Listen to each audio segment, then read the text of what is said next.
propongo sí un tema que creo que tiene múltiples sintonías con cosas, algunas de las cosas ya se han planteado en la jornada de la mañana, y con cosas que están sucediendo en nuestras sociedades, que están sucediendo en el planeta, y que, por lo tanto, digamos, están sucediendo también en el campo de las artes.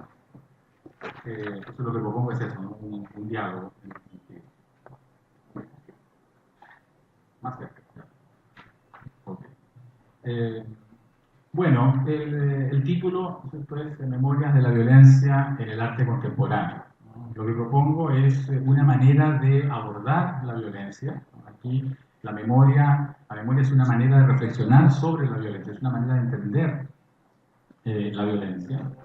Debo señalar desde ya, digamos, ingresando en el tema, que el arte, como yo lo entiendo, digamos, el arte contemporáneo con el cual me he aproximado desde la filosofía, que es mi disciplina, digamos, mi nicho académico, el arte al que me he aproximado no lo entiendo en general como un medio, ¿no? Como un medio de expresión, como un medio de comunicación. Creo que el arte contemporáneo en general no es un medio de comunicación, no es un medio de expresión, ¿no? Tanto la idea de medio de expresión como de comunicación le otorgan una soberanía al sujeto, una soberanía a la subjetividad, que creo que me parece que es justamente lo que hoy está puesto en cuestión, ¿no? Está puesto en cuestión no por las modas del arte, no por las teorías al uso, sino que está puesto en cuestión por lo que está sucediendo, justamente. Lo que está sucediendo es una catástrofe, es la catástrofe del sujeto, es la catástrofe del humanismo, ¿no? Vivimos en una catástrofe no solo material, ¿no? Sino que es una catástrofe que yo diría que acontece al paradigma ilustrado humanista que hemos heredado, ¿no? Un paradigma hoy agotado, ¿no? Agotado no significa que no esté ahí. El paradigma pueden tomarle todavía un par de siglos, ¿no? Pero está en un proceso de agotamiento en el sentido de que los conceptos que hemos heredado para pensar la política, para pensar la ética, hoy día se confrontan con la realidad. Por eso que no es raro que acompañemos el uso de estos grandes conceptos, razón, humanidad, derechos, ¿cierto? Individuo, incluso la clásica diferencia entre derecha e izquierda para poder orientarse en materia política. Habitualmente cuando usamos esos términos los acompañamos con el pudor de las comillas, digamos, con el gesto de las comillas, ¿no? En el sentido que somos conscientes de que son términos que no corresponden estrictamente, digamos, a nuestra experiencia de la realidad, pero al mismo tiempo somos conscientes de que no tenemos otros. En ese sentido, hablo de un paradigma que está allí, pero que está en un proceso de agotamiento.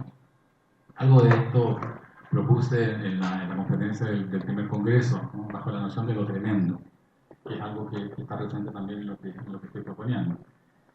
En este sentido, entiendo el arte ante todo como una forma de pensar. Por supuesto que tiene que ver con procesos artísticos, procesos de creación, ¿no es cierto? No es filosofía, no es ciencia. Pero así como la ciencia es una forma de pensar, la filosofía es una forma de pensar, creo que el arte es una forma de pensar. Es una forma de pensar haciendo, es una forma de pensar produciendo, ¿no? Pero es una forma de pensar. Y cuando digo una forma de pensar, no quiero decir una forma de representar, una forma de especular, una forma de argumentar, ¿no? Sino que más bien es el modo en que somos embestidos por la realidad. Porque cuando digo que el arte es una forma de pensar, lo que quiero decir es que es una forma de entrar en crisis. Eso significa pensar, ¿no? Pensar es entrar en crisis. Comenzamos a pensar cuando no sabemos qué pensar. Hay momentos en que uno enfrentado a la realidad, a una experiencia, a un acontecimiento, ya sea personal o mundial, uno dice algo así como, uno ya no sabe qué pensar. Bueno, en la línea de lo que yo propongo, yo diría que en ese momento estamos pensando. En ese momento cuando sentimos, presentimos que ya no disponemos de categorías, de representaciones, de conceptos y estamos expuestos, ¿no? A la realidad, no físicamente, ¿no? Ese es el punto, ¿no? No físicamente, sino que nuestra forma de comprender el mundo está expuesta. Es una especie de intemperie intelectiva.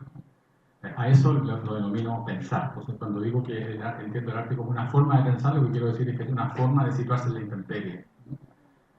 Una forma, y en ese sentido, de acusar recibo de la catástrofe.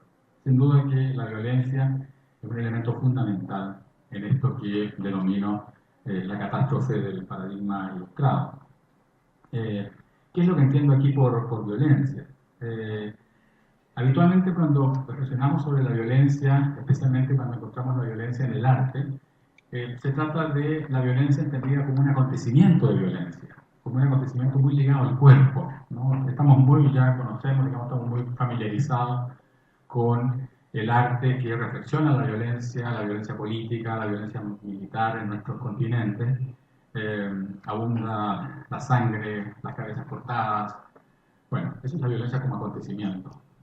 Eh, Incluso el arte ha encontrado, paradójicamente, o tal vez no tan paradójicamente, el arte ha encontrado en esa violencia, en esa manera de entender la violencia, recursos para explorar sus propias formas de expresión y de representación. Lo que me interesa reflexionar ahora es más bien la violencia no como ese acontecimiento, sino que la violencia como el orden del mundo. No la violencia como ese momento de interrupción, como ese momento de, de dislocación, ¿no? Sino que todo lo contrario. O sea, bueno, no tanto, en sentido estricto, no todo lo contrario. La pregunta es qué es lo que ocurre cuando la interrupción, la dislocación, la arbitrariedad se transforma, se naturaliza, y se transforma en la norma, y se transforma en un orden, y opera como el orden del mundo. En ese sentido hablo de la violencia como un régimen de lo real, la violencia como un orden del mundo que desborda la representación, que desborda el marco de las operaciones, la representación como marco de las operaciones artísticas. Eh, bueno, en este orden, ¿cuál sería la diferencia entonces entre la violencia hoy y esa violencia que ha acompañado lo que podríamos llamar, entre comillas, la historia de la humanidad? ¿En qué sentido habría algo nuevo en esta violencia? Creo que hoy día asistimos, presenciamos, padecemos una violencia en donde los individuos no existen. Eso suena extraño, porque ¿en qué sentido los individuos no existen si la violencia es algo que le ocurre a los individuos? Eh, Precisamente por eso, les ocurre a los individuos porque los individuos no están a priori considerados, o mejor dicho, están a priori ignorados, están a priori invisibilizados, ¿no? Es la violencia que significa que el enemigo se transforme en una mancha en el radar, ya no es un cuerpo, ¿no? Es una mancha en el radar, pero es también la violencia de que los seres humanos se transformen en cifras, ¿no? En indicadores, ¿no? En cuadros infográficos.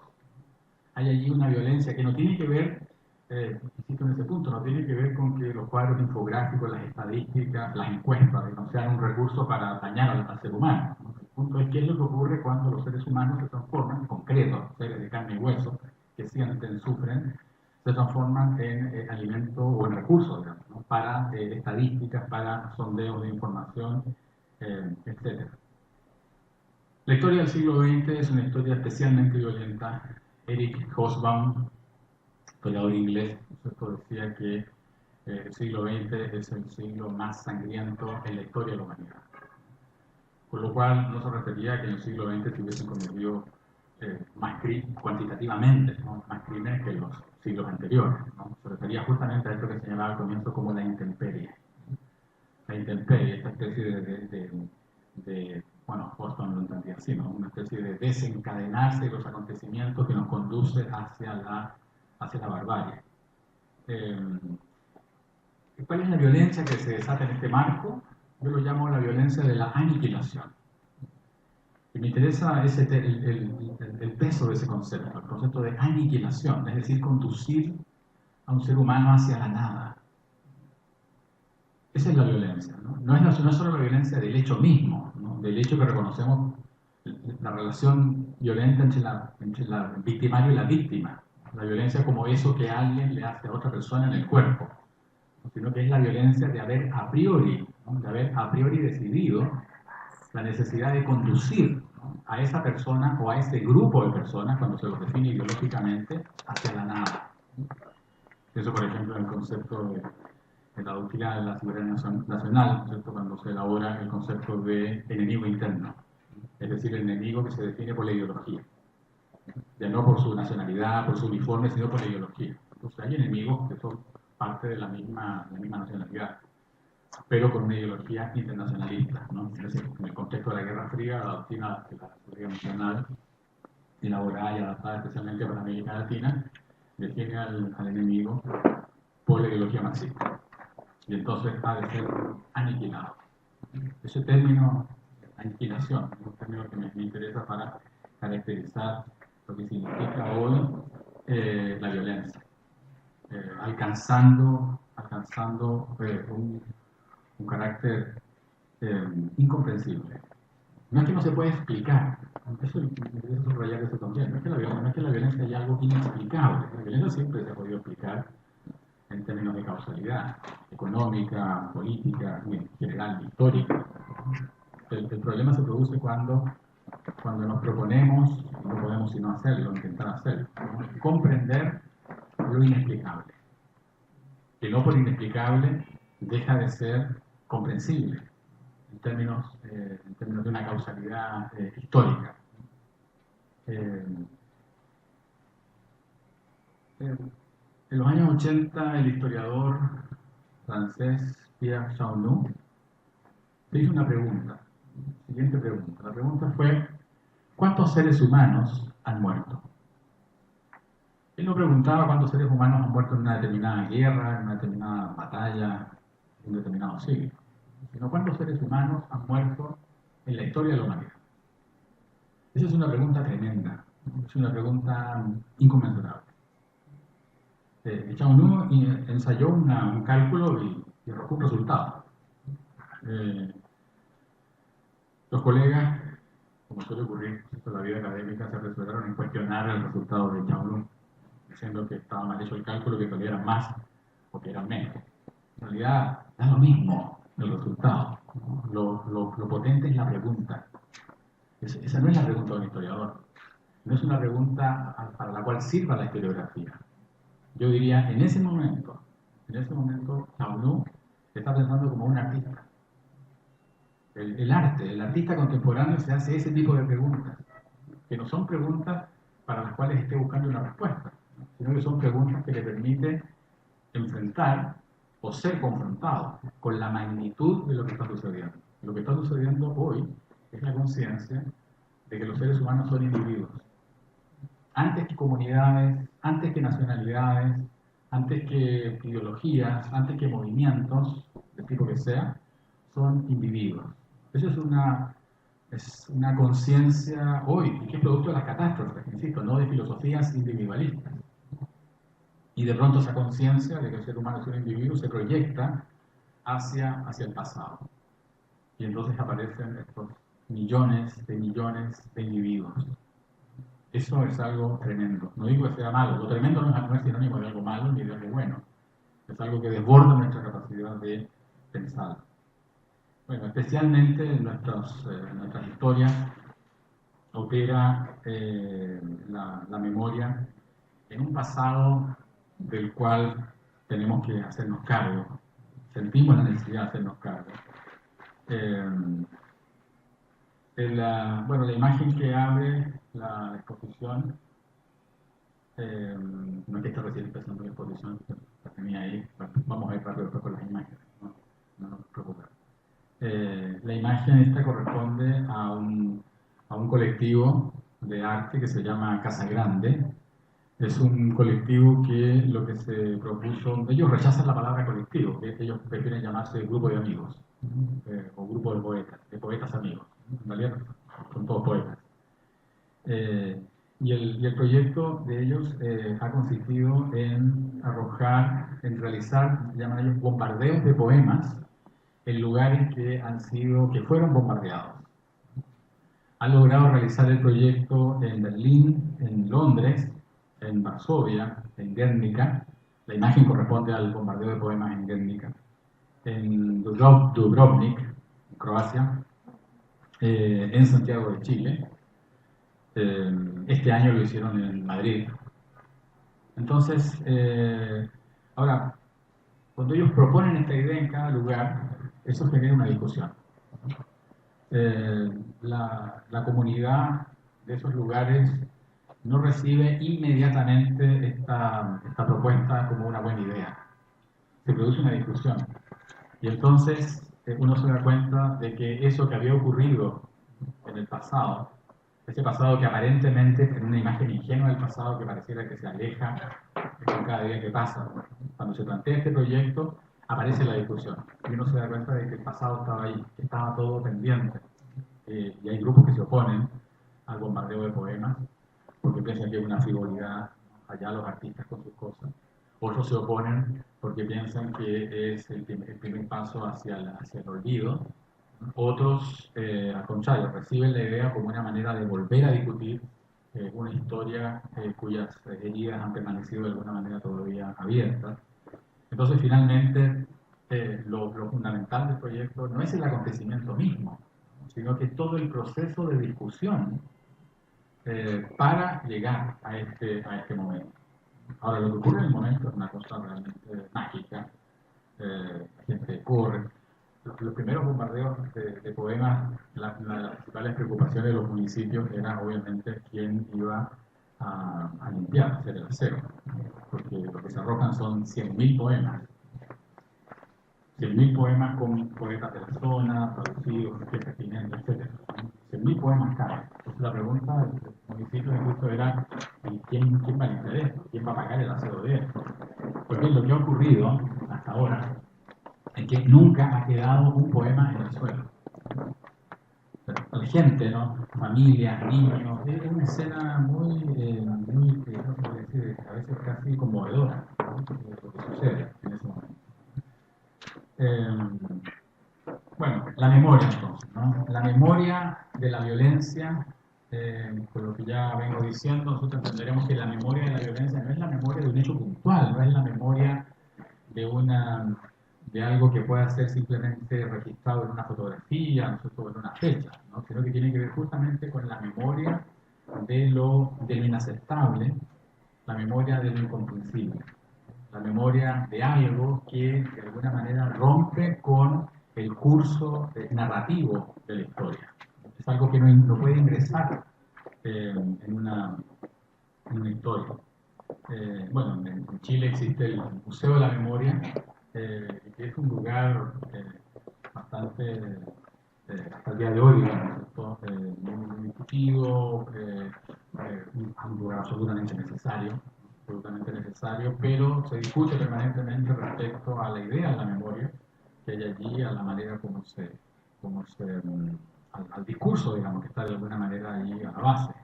En una oportunidad, en el primer gobierno del actual presidente de Sebastián Piñera, se le propuso al Museo de la Memoria. El Museo de la Memoria no depende, es autónomo, no depende del Estado, aunque recibe dinero del Estado, pero su administración no depende del Estado. Entonces, el gobierno le propuso en esa oportunidad al Museo de la Memoria que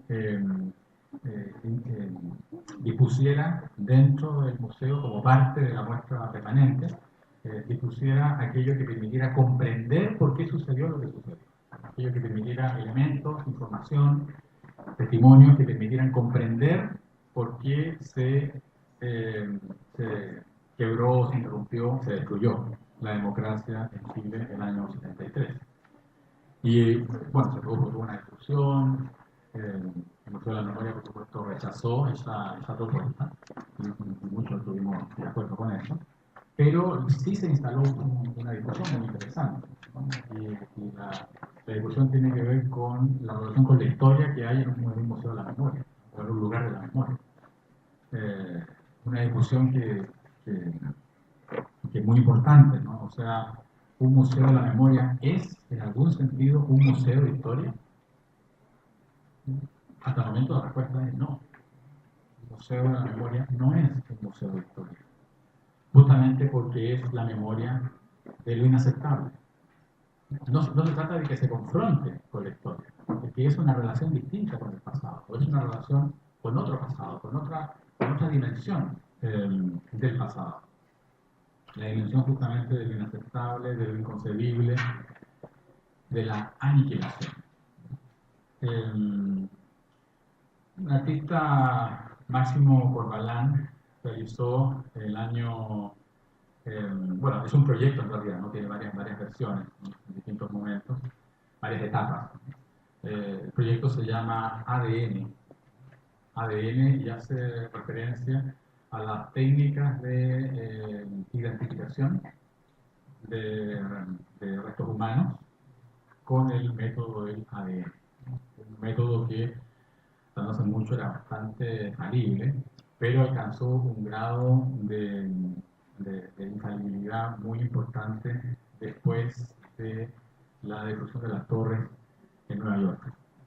Entonces allí hubo una aplicación en el método justamente para identificar restos y hoy día entiendo que tiene una capacidad de certeza que no es el 100%, pero es casi como el 98-99%.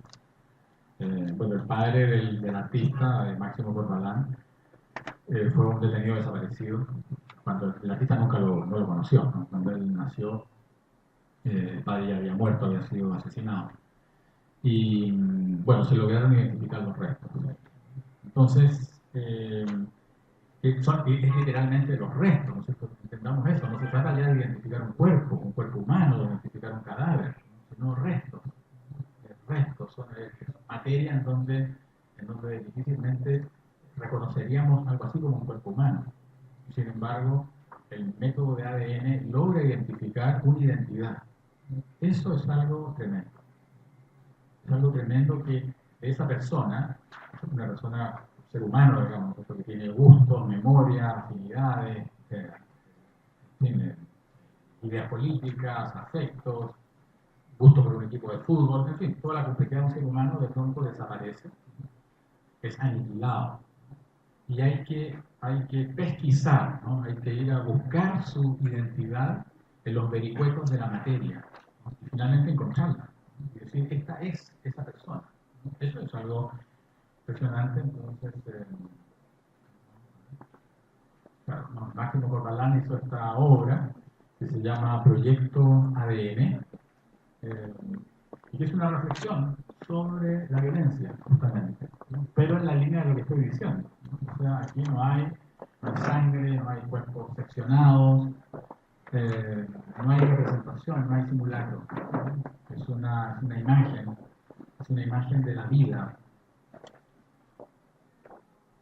Hay pequeños cuerpecillos, ¿no? Hay restos de huesos de aves, estos pequeños neón, agua que circulan,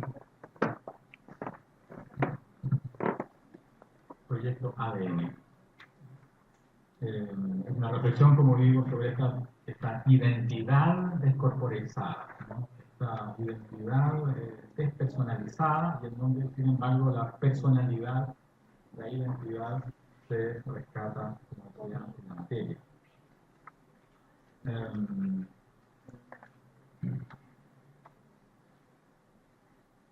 en, el, en esta misma línea, eh, el artista Gonzalo Díaz realizó una obra que se llama, cuyo título es El neón es miseria. Es un título muy extraño, ¿no? El neón es miseria. El neón ha sido un recurso fundamental en la obra de este artista a lo largo de su trayectoria. Y por lo tanto no era raro que no nos extrañaba que el título de la obra en este caso incluyera la referencia al neón, pero la afirmación es muy extraña, ¿cierto? El neón es miseria. De lo que se trata es que el artista construyó una serie de 12 frases escritas en neón. Todas las frases comenzaban con el neón es, ¿no? O sea, el sujeto del enunciado, ¿no? Y lo que iba cambiando era el predicado. O sea, el neón es miseria, el neón es dolor, el dolor es fascismo, etc. Eh, estos términos son palabras que Gonzalo Díaz sacó del informe Valech. El informe Valech fue realizado entre los años 2003 y 2004 y es un informe sobre los casos de prisión política y tortura. El primer informe en Chile sobre materia de derechos humanos fue entre el 90 y el 91, se conoce como informe RETI, y que es un informe sobre casos de desaparición, de detención con resultado de muerte. Luego vino este otro informe ya en el año 2003-2004, cuyo asunto, digamos, era recoger testimonios de personas, de sobrevivientes, digamos, pero que habían sido víctimas de detención y de tortura. Ese es el informe de la tortura, es terrible. Entonces lo que hizo Díaz fue seleccionar palabras que aparecían en los distintos testimonios y aparecían estas palabras. Palabras como insomnio, dolor, miseria, fascismo, y con ellas articuló estas nociones y estos juicios. Y la expuso en dos galerías, no adentro, no en el formato obra de arte, sino en el frontis de la galería, en la galería, esta se llama Galería Metropolitana. Es un título, el nombre de la galería es un nombre irónico. La verdad es que es una galería que está, de alguna manera se deja ver en la imagen, en un sector poblacional bastante alejado del centro, del circuito de galerías, etc. Recordar una de las ponencias de la mañana. Esta galería está allí. Es una galería de arte contemporáneo. No es un lugar de obra. ¿No? Nadie instala en esa galería una pintura, o una escultura, o un grabado. Y entonces lo que hacía el artista era instalar en el frontis de la galería esta frase. Y la otra galería, trabajó con dos galerías simultáneamente, la otra sí está en el centro del circuito de galerías, la galería D21, y también por la parte de afuera, el exterior. Ahora, la gente transitaba, los transeúntes pasaban por afuera y nadie veía. Y los pocos que veían esto, nosotros la gente que está esperando ahí que cambie el semáforo, veían eso y nadie entendía nada. Entonces la pregunta que muchos hacían era, ¿y cómo el artista va a lograr un efecto, ¿no?, en la gente si la gente no entiende? No solamente no entiende, sino que apenas se da cuenta de que hay algo ahí, y la mayoría pensaban que era una campaña publicitaria o algo así. Bueno, la idea es justamente que la obra está reflexionando el olvido de la desaparición.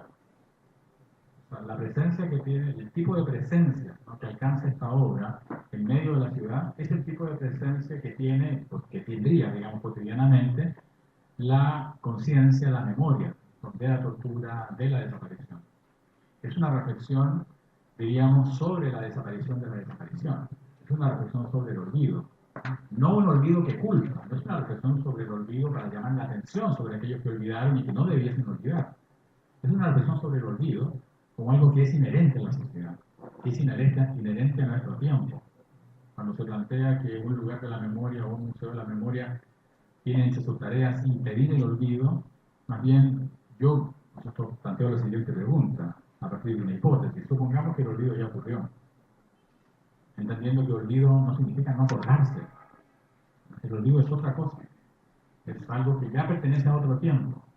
El olvido ya ocurrió. ¿Cuál sería la tarea del arte? No es recordar, no sería recordar, es otra cosa. Eh,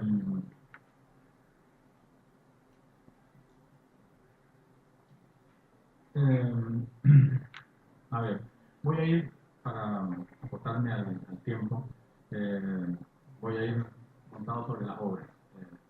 No, no voy a detenerme como lo había pensado. Sí, voy más tranquilo, no tan tranquilo.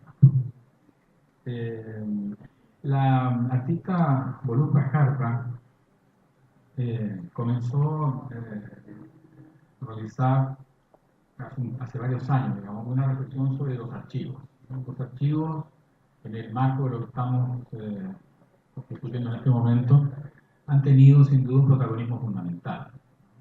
El archivo emerge, el archivo adquiere un protagonismo en estos temas.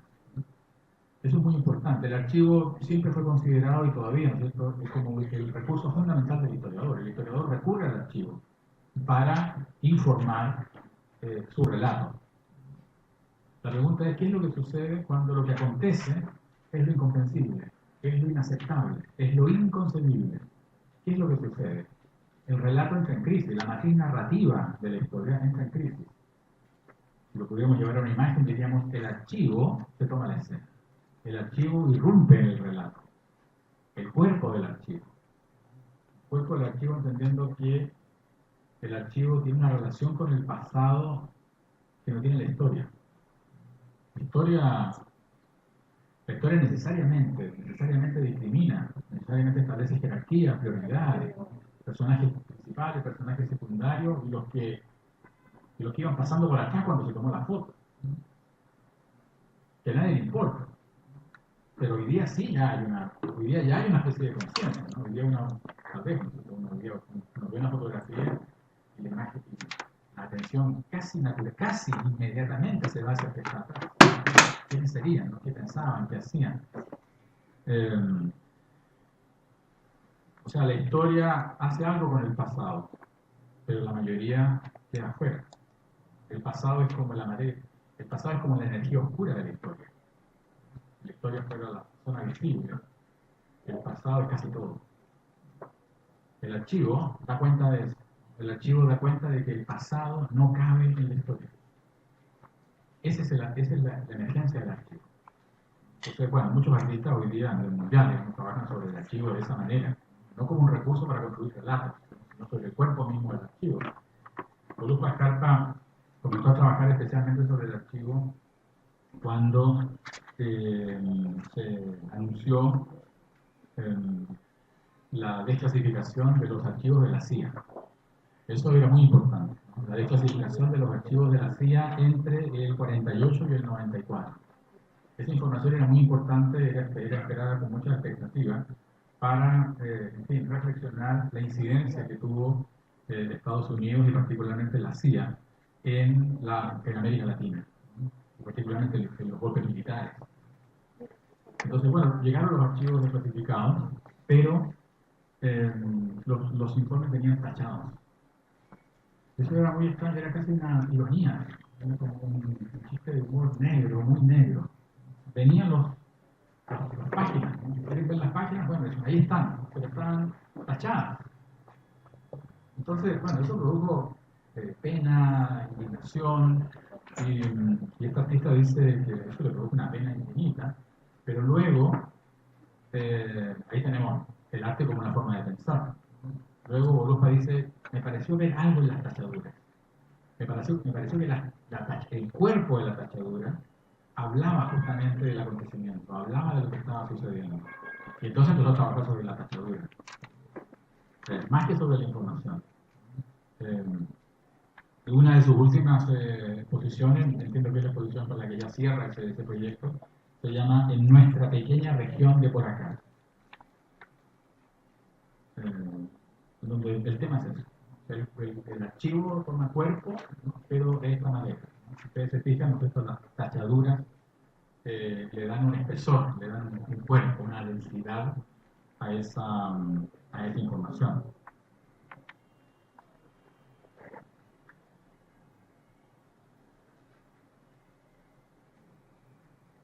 Esas son las dos partes de la exposición que, bueno, a mí en lo personal me interesaban especialmente, ¿no? La muestra es mucho más compleja, pero a mi juicio lo fundamental está en esto. Bueno, les hablaba de Casagrande, el proyecto Casagrande con el que abría la exposición, la primera imagen. Realizaban estos proyectos, estos bombardeos de poemas en muchas ciudades después de generar discusión. Bueno, hubo una ciudad en donde esto no se pudo realizar. Se generó la discusión que era habitual, tenía muchas expectativas, muchas diferencias empezaron a surgir y de pronto se dieron cuenta de que era imposible. Eso es en la ciudad de Dresden. No fue posible. La resistencia de grupos sobrevivientes al holocausto hizo imposible. Incluso llegó un momento en que uno de los integrantes de Casablanca planteó la pregunta de cómo podía ser culpable una ciudad. Y la respuesta fue, Dresden es culpable. La ciudad es culpable. Y una artista alemana, se acercó a uno de los integrantes de Casa Grande a Cristóbal Bianchi. Me pasó una pequeña postal elaborada por ella. Es preferible una bomba en la cabeza que ser enviado a Auschwitz. Ella sobrevivió a Auschwitz porque la ciudad fue bombardeada justamente 1 o 2 días antes, ¿no?, de que ella fuera deportada a Auschwitz. O sea, ella, en ese sentido, el razonamiento, digamos, de ella era que ella había sobrevivido gracias al bombardeo. Y ahí el sentido de esta postal.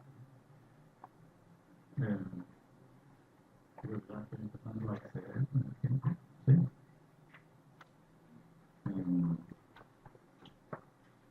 Bueno, el texto puede quedar atrás. No quiero dejar imágenes fuera, simplemente voy a terminar con esta. Esto ocurrió este año en Valladolid. El artista español Eduardo Cuadrado realizó esta instalación, se llama La Valla de la Vergüenza. Ubicada frente a la fachada de San Pablo, en Valladolid. Una reflexión sobre la situación de los migrantes hoy día en el mundo.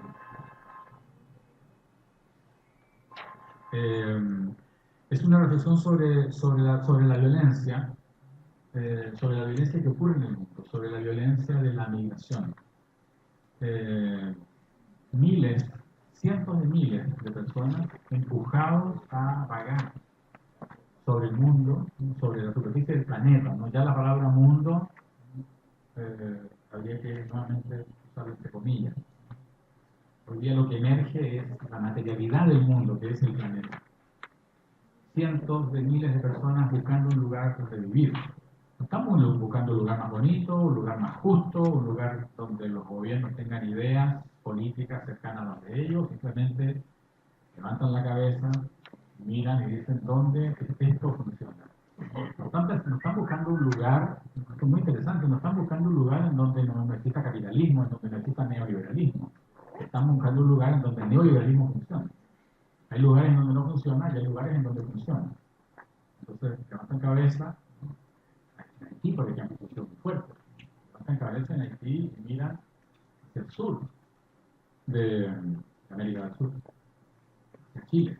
La migración de haitianos de Chile ha sido muy impresionante. Y dicen, bueno, allá funciona. Allá esto funciona. Entonces llegan, sin hablar la lengua, el idioma, nada. Uno podría decir, esto no funciona. Porque uno ve la cantidad de cientos de miles de personas buscando un lugar en donde vivir, en donde sobrevivir. El razonamiento sería, esto no funciona. Creo que es más inquietante todavía. No es que no funcione, es que así funciona. De esa manera funciona. Esa es la reflexión. Bueno, aquí el artista tiene la obra, digamos, tiene un fuerte componente representacional. Es muy impresionante. Hago un contrapunto entre eso y una obra sobre migrantes realizada por Máximo Corbalán, el mismo artista del proyecto ADN, donde una de las piezas fundamentales fue una muestra muy importante en el Centro de Arte Contemporáneo de Santiago. Y esta es una de las piezas que me interesaba especialmente, donde aparece Asís, ¿no? Asís es Asís Payet, un inmigrante senegal de África Occidental, es un sobreviviente, ¿no? Pero es un sujeto, digamos, él tiene un discurso, ¿no? Tiene un discurso, hoy día se ha transformado en uno de los líderes de movimientos de inmigrantes africanos, ¿no?, en la lucha por la legalización de los papeles, etc. O sea, señalo esto porque habitualmente cuando se piensa cuando se reflexiona esta situación terrible, se piensa justamente en la tragedia, los sujetos que han sido deshumanizados, que han sido, como diría Kamnitzer, deshonrados. Kamnitzer dice lo que hace la violencia es deshonrar a una persona, privarlo de la condición de sujeto. Una obra como esta lo que reflexiona justamente es el hecho de que una persona que intenta sobrevivir no solo intenta sobrevivir materialmente, salvar la vida, sino que intenta sobrevivir también como sujeto, o sea, mantener la dignidad. Esta obra lo que reflexiona es justamente eso. Se ve la imagen de Asís, se escucha la voz de Asís en una entrevista que le hace el artista, y el agua, está la imagen abajo y agua, haciendo referencia a la falsa, el agua vibra con el sonido de la voz. Termino con la obra de Onkawara, el artista japonés. Realizó una obra, bueno, su obsesión ha sido el tiempo, pero por tiempo no voy a concluir solamente a esta obra. La obra se llama One Million Years, 1 millón de años. El artista mecanografió uno a uno los años, ¿no? 1 millón de años desde el año 1969, que fue el momento en que hizo la obra, desde el año 69 hacia atrás, ¿no? Hasta el año 998.031 años antes de Cristo. Mecanografiados allí, eso arrojó como resultado 10 volúmenes, que es lo que está acá. Y esa obra tenía una dedicatoria. Recordemos la referencia que hacía Pierre Chaumont cuando pregunta ¿cuántos individuos han muerto? Esta obra tiene una dedicatoria. La dedicatoria es para todos aquellos que nacieron y murieron. Y luego Onkawara hizo una segunda parte de la obra, desde el año 69, 1 millón en adelante, desde el año 69 a 1.1969 después de Cristo. Y esa segunda parte de la obra se llama One Million Years Future, la anterior era Past. Esta segunda parte, en adelante, tenía también una dedicatoria. La dedicatoria decía para el último. Gracias.